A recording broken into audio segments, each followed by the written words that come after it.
Your journey has been an interesting one up to here. You've questioned so much more than those around you. You've even questioned yourself as to how you could have grown into these thoughts. Am I crazy? When did I begin to think differently? Why do people in general appear so limited in their thought process? Rest assured, you are not alone. The world is slowly waking up to what you already know inside, yet can't quite verbalize. Welcome to the Spiritual Dope Podcast, the show that answers the questions you never even knew to ask, but needed the answers to. Questions about you, this world, the people in it. Most importantly, how do I proceed now moving forward? We don't claim to have all the answers, but we sure do love living in the question. Time for another hit of Spiritual Dope with your host, Brandon Henley. Let's get right into today's episode. Hey there, Spiritual Dope. I am on there today with Eric Nies. Eric has he's got what I would call like you went through like this kind of like a fame addiction, right? Like the fame tunnel. Kind of came out of that back in the day with MTV's Real World, one of if not the first kind of reality TV show that was going on out there. But since then, you have taken this just incredible journey into like the spiritual realm, all the way from like the Korean martial arts masters through like you're hooked up down there in Peru, right, with some medicinal practices, Native American practices, and like these things are super exciting, and I'm just really glad to have you on here today, man. Yeah, thank you very much for having me. For sure. So one of the things that I always start this podcast off with is the idea is that we're vessels for source, right? And that source is kind of flowing through us at all time. And the idea is that somebody's listening to this podcast today. And like I told you, like, so you're going to change somebody's life today just by showing up, Eric, right? By being on this podcast. And there's a certain message that's coming through you that can only be delivered through you to that person. What would you say that message is today? I don't know, acceptance, just total acceptance of yourself and unconditional love of yourself. The relationship that you have with yourself is probably the most important thing in somebody's life. Yeah. What would you say that journey kind of looked like for yourself, getting to that point? Oh, wow. It's been many, many years. I mean, I've been on a spiritual journey probably for about 30 years of my life, starting, a hero's journey for me, back just going through many valleys of darkness, going into these places, into the shadow and into the ego and into the fears and the judgments and the insecurities and all of those things that we carry around, with us, and, to just going into the darkness to be able to come out into the light. And I think that's what, my journey pretty much has been all about. No, for sure. Would you happen to have like any moment where you feel like you really grasped onto the idea of self-acceptance for yourself? Oh, that's many, many moments. Yeah.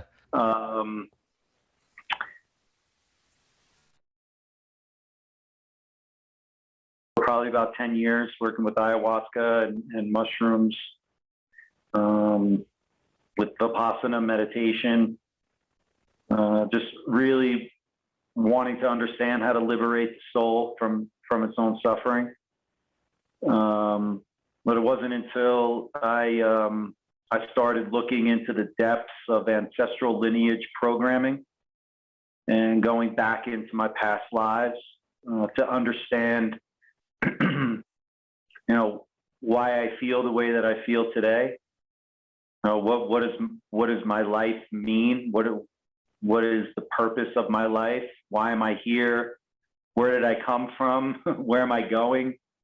What's the bigger picture of why we're here on planet Earth? I don't think many people really have an understanding of why we're here. I think, that question lingers in every human's mind. Why are we here? Who am I? Sure. Yeah. What's your answer so far? What have you landed on to this point? I think we're all part of a grand experiment between light and dark. It's kind of like a game. I think it's an experiment that's been going on for a long, long, long time. And I think darkness has won most of the time. And I believe that there's been resets. I think that's why we see, ancient remnants of ancient civilizations. And so, I just think it's a game, and how do you play the game is really what it's all about. Sure. So like kind of the idea of you are the creator almost of the game that you're playing. Would you put it like into that term? Absolutely. Okay. I mean, All right. we are, we're infinite potential creators. We're obviously creators because we can create another life. Mhm. So we're constantly, creating the life that we're experiencing. Right. So yeah, for sure, we're creators. And when you say like kind of a reset, are you thinking like Matrix resets type deal? I think, entire reset of a civilization, Yeah. looking back to Egypt and Atlantis and Lemuria and all of these ancient civilizations that were, thriving at one point or another, Right. but something happened, and, where did they go? Right. Like just a total reset there. The Grandmaster that you hooked up with, and for those of you tuning in, I would recommend just kind of go to I'm Eric Nies and read some more of his story, because we only have 30 minutes, so I'm gonna dig into some of the questions I've got about your story. Right. Okay. So when you hung out with the Grandmaster, and this is just more tongue in cheek than not, but like, did he give you an answer for the pyramids? That's a great question. Yes. What did he say? Yeah. What was the answer on that one? I mean, they moved a lot of, ancient civilizations such as Egypt. Their minds were very, very powerful. Mm.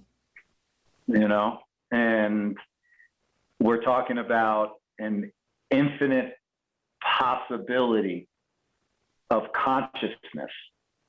We kind of live in a society and in a world now where we're accessing very, very small amounts of that, and actually utilizing consciousness, or not utilizing consciousness the way that it actually could be used.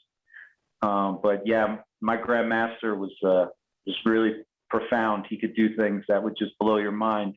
Right. Very hard to believe. And I love that story too, because it makes like, I'm like, that just seems like the ultimate experience. I mean, like, I've watched a lot of Kung Fu, but I never got to have that experience. Like, where the guy goes and gets to stay with the Grandmaster, and like, you did the things that are like truly like movie-esque, but this was like, that was your life and it was legit. And I think that like really cool. So you've been on this journey, 20, almost 30 years now, right? One of the things that I think is really cool is that you're using some of this plant-based medicine to help people with their addiction recovery. Could you walk me through what that might look like if I came up to you and be like, hey, Eric, I'm ready to kick the habit. Let's go on this journey. Can you tell me a little bit about what that may look like? Yeah, sure. Well, I mean, on the physical level, you have to obviously detox the physical body from the chemicals and the drugs that the person's using. And those things, they come with a heaviness, a frequency, and a vibration that is much heavier, than you are in your air, fire, water, and earth, earth suit. So on the physical side of things, you have to go through a very deep detox. Once we go through the physical part of it, and then we get into the emotional and the psychological reasons for why you are addicted. Where does that come from? What's the root cause of your addiction? And so then that gets into the subconscious mind, that gets into your childhood, that gets into traumas, and all different things that have happened to you, not only in this life, but in your past lives. To understand why you behave the way that you behave. And we look at the emotional content of your behavior. Why do you behave the way that you behave? And are your emotions controlling you, or are you controlling your emotions? And so then you have the physical, the emotional, and the psychological, and then you bring them all together and it becomes a spiritual journey.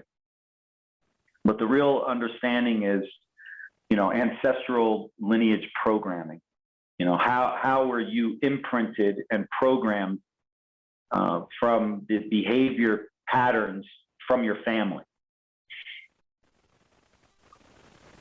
And you do like you say you kind of go down like this quantum cellular reprogramming level. Can you talk a little bit more, share a little bit more about what that's like, and what goes into that? Well, if you're talking about quantum cellular, I think you're talking about the cyber scan. Is that what I'm talking about? Because there it is, the quantum cellular balancing, right? Yeah, I'm curious about that. That's a Tesla technology. That was a device that was created by a German physicist that uses quantum physics to help to heal the body. That's outside. Yeah, it's all right. That's outside of the addiction recovery. Like that's something separate from that. Yeah, that was a business that I was a part of my business. I would use it sometimes for rehabilitation, but it's not really necessary. The real Gotcha. the key is getting to the root cause of the issue. Once you find the root cause of the issue, then the addiction is over. Right. Fair enough. Now, what about plant medicine involved with the addiction recovery? Is that a part of the process as well? Yeah, it can be. I mean, the program that I created, which is called the Beauty Way, which I've been using for about 15 years, plant medicine is not a part of that, but in some cases, if there's a lot of resistance and they need to break through different things that are happening with the individual, plant medicine could be very, very beneficial. Like ayahuasca actually does the work for you. So my program would be bringing somebody into the desert for 3 to 4 weeks. It's all natural, superfoods, breath work, grounding, meditation, really diving into, that person's childhood. But with ayahuasca, you just drink ayahuasca. What, like hold the rails? Yeah, hold the rails, and she shows everything to you. Okay, fair enough. Yeah. Fair enough. One of the things that I think, I read your documentary and I listened to something you were doing last year, doing this, taking in the plant medicine, right? These, I think it was like three plants that you were, getting to know, right? You had to no meat, no loud music, no sex with yourself or anybody else. Is that journey complete? Where are you at in that process?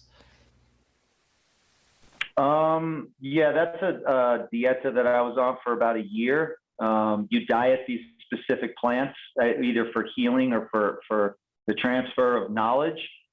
But yeah, my dieta it's closed since then.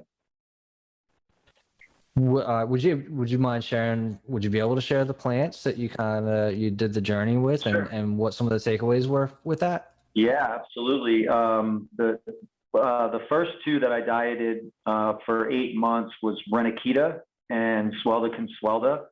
And Renakita is actually a tree, and it assists you with rage and anger.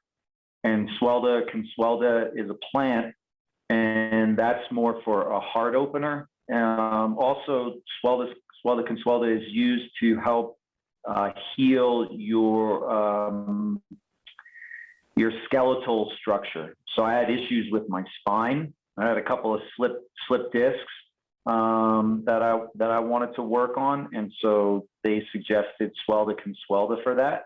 And then Renakita was for rage and anger that I was holding on to from traumas in my childhood.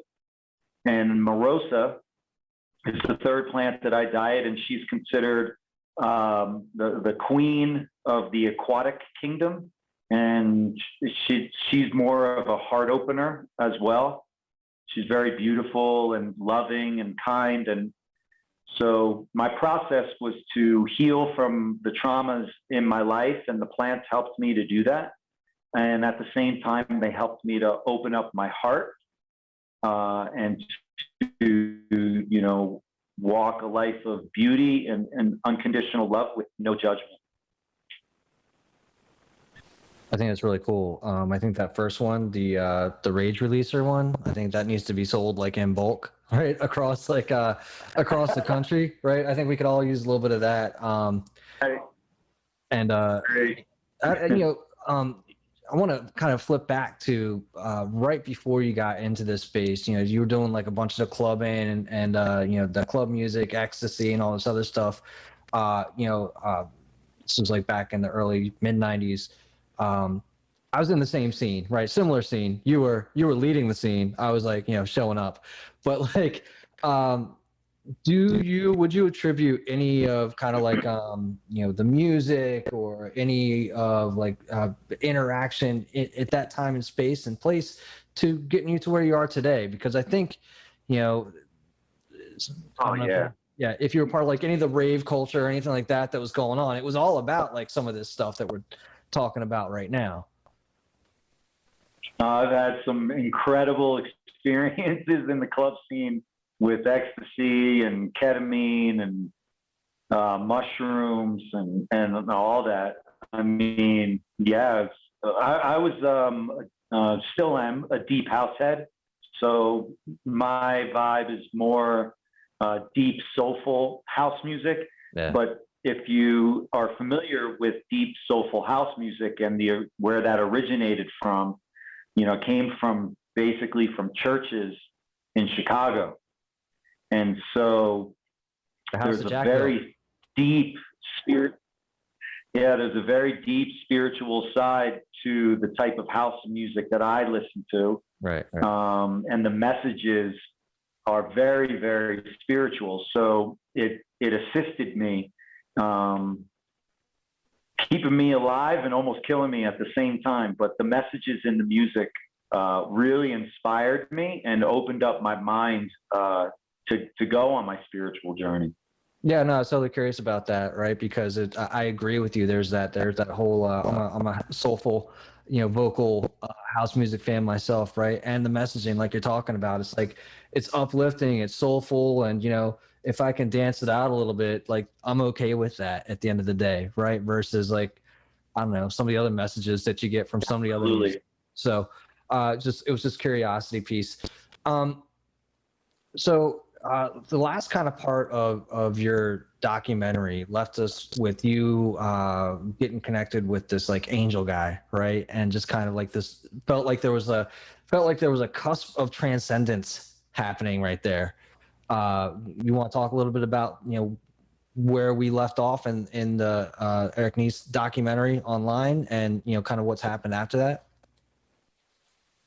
Yeah, that guy's from Australia, and he, Master John, he communicates with angels. And a friend of mine invited me to go to his event, and I went. And then at the end of the event, it's just by choice. They choose a couple of people that can go sit with him. And just by chance, he chose me, and I can't really remember exactly. It was just I get a lot of confirmation, intuitively. Being on a spiritual journey, I have a lot of psychics and Akashic readers and mediums and grandmasters and shamans, and my life is just really about angels and demons. And so I get little bits of information about my life and about my path and my purpose and all those things, year after year after year after year. So he was just another guy, another healer that came into my life that was, reaffirming and confirming, a lot of things that happened to me in my life and for my life purpose. I gotcha. So, as I'm kind of reading your story, I'm thinking of, like you mentioned, Joseph Campbell's, like, the hero's journey, right? Earlier, I'm thinking of like, also of just kind of surrendering yourself, right, to whatever kind of comes your way. Has that been a big part of what you've done? Just kind of surrender to it and follow your bliss? Oh, absolutely. I mean, really, at the end of the day of the hero's journey, you put all of your trust into source, into God, and trust that, you know, your soul set things up a certain way. Mm. And by, you know, surrendering, you know, you actually can make your life a whole lot easier and a lot more magical if you just get out of the way. For sure. Absolutely. I mean, that's really the biggest problem for most people is the mind getting in the way and creating judgment, creating these stories that aren't even real. So, you know, identifying your fears and your judgments and being able to work through those and heal your, you know, heal the inner child is the first step. But my path has been, you know, healing my ancestral lineage. So this goes back thousands of years. What's that look like, Eric? I mean, if you were going to describe somebody to somebody like what it means to heal your ancestral lineage, what would you say? Yeah. So, you know, you're talking about your ancestors, you're talking about, you know, programming, right? We're talking about behavioral programming that gets passed down from one generation to the next, to the next, to the next, to the next, and it just keeps on going. So, you know, these different behavioral programs that we inherit from our ancestors, there's different types of behavior patterns. You know, a lot of us, you know, we all deal with abuse on, you know, one level or another, whether it's physical abuse, emotional abuse, psychological abuse, or even spiritual abuse. And so this has been going on for thousands and thousands and thousands of years here on this planet. You know, this planet is really a slave planet to fear and judgment. But, you know, fear is something that we create in our own minds. It's actually not real. It's an illusion. It's like the great illusion. And it's what keeps all of us collectively and consciously slaves to something that isn't even real. And this is what the whole experience is about. So ancestral lineage healing and the liberation of the soul, this is something that Jesus and Buddha spoke about. And it's their teachings that were left behind. You know, Buddha and Jesus both realized how to liberate themselves from their own suffering. And what that looks like is basically objective observation of the sensations or the suppressed emotions that are in your body. So if you can objectively look at yourself without judging yourself and without clinging to some blissful experience and not judging some gross experience, you can find the middle lane, which Buddha coined probably the word. I think this word probably came from Buddha, which is equanimity, you know, to live your life equanimously and find the middle lane. You know, then you can find yourself in a very peaceful and harmonious place with yourself and with nature and humanity and the plant kingdom and the animal kingdom and everything that exists here on planet Earth. And so the reason why you want to do that is because we live on a planet of duality. You have negative and you have positive energy here. Well, you don't want to go too far into the negative and you don't want to go too far into the positive because both can bring suffering. You want to find the middle lane, the equanimous lane. And based off of my own personal experience, This is just based off of what I've experienced in my own life. This isn't about reading a book or, somebody else's teaching. With working with plant medicine and also working with Vipassana meditation, that's where I've gone within myself personally, was to look at the vibrations and the frequencies of the experiences that I've had in my life that my physical body holds on to energetically. But these frequencies and these energies, if they're not in harmony and in balance with air, fire, water, and earth, then they cause a disruption in your personal field. And then that can come with anxiety, depression, where the physical body feels uncomfortable. But what Buddha experienced was the liberation of that, the release of all of that energy, not just from this life, but from your past lives, because you bring that energy with you. Your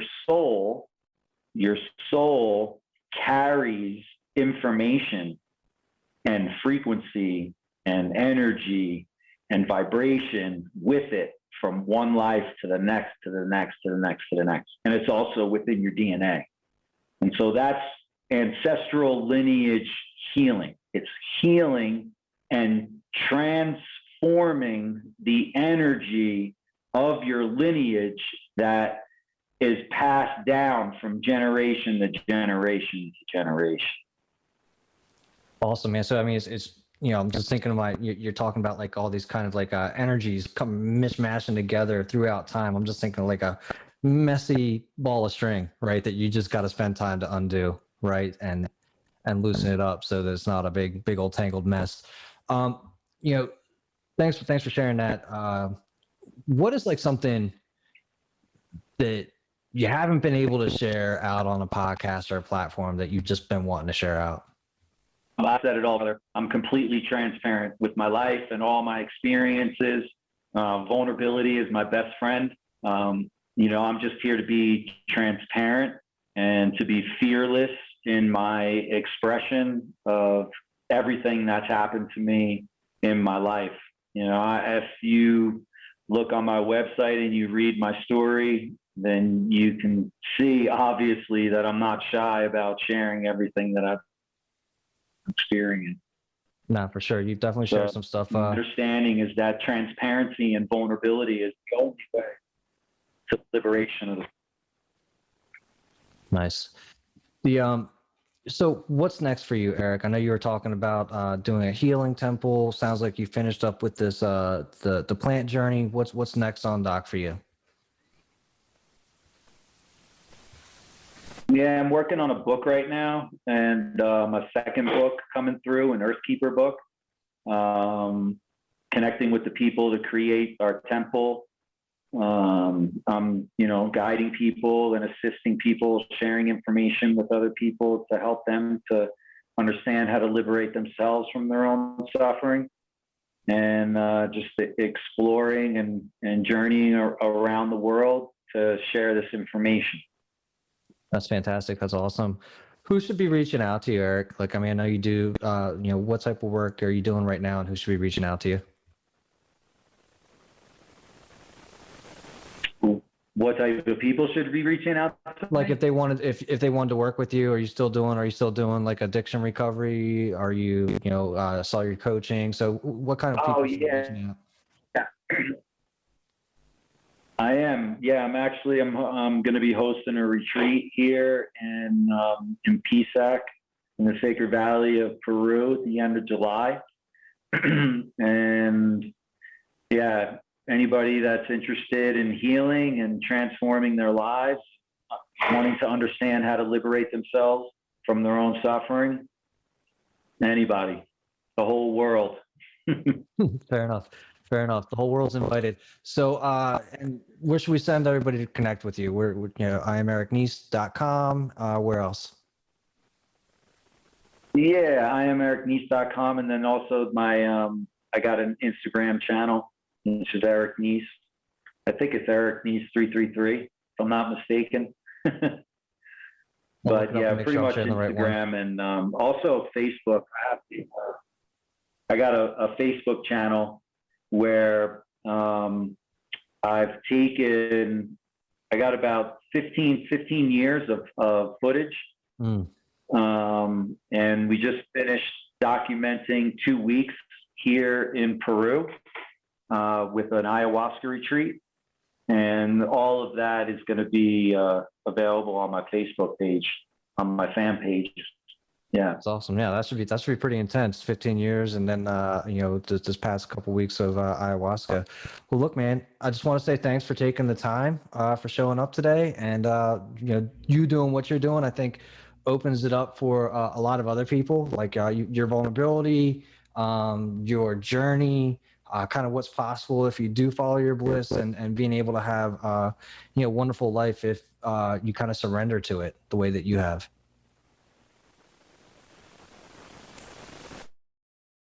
Yeah, brother. Well, thank you very much for having me, Brandon, and many blessings for you and your family on your journey. And I look forward to seeing what magic you create in your life. Appreciate it.